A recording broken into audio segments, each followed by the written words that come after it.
Depuis sa mise en place le 11 août dernier, la réglementation du fédéral obligeant une réduction de la limite de vitesse dans le golfe du Saint-Laurent est contestée. Vendredi, Transport Canada imposait une amende de 6 000 $ à l'un de ses bateaux de la garde côtière. C'est important que tout le monde respecte la réglementation, même les bateaux de la garde côtière. Depuis quelques semaines, plusieurs ont pris la parole pour dire que la décision d'instaurer cette réglementation a été prise de façon irréfléchie et sans consulter le milieu.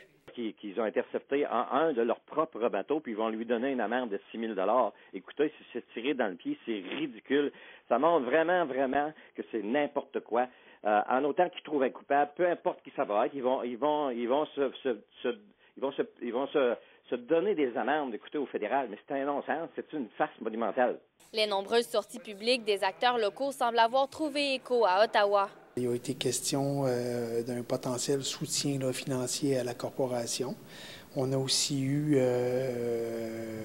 une approche assez similaire avec le gouvernement du Québec, qui est aussi sensible à la chose aussi. La députée fédérale Diana Boutillier a confirmé que les acteurs de l'industrie des croisières qui ont été touchés par cette nouvelle réglementation seront rencontrés.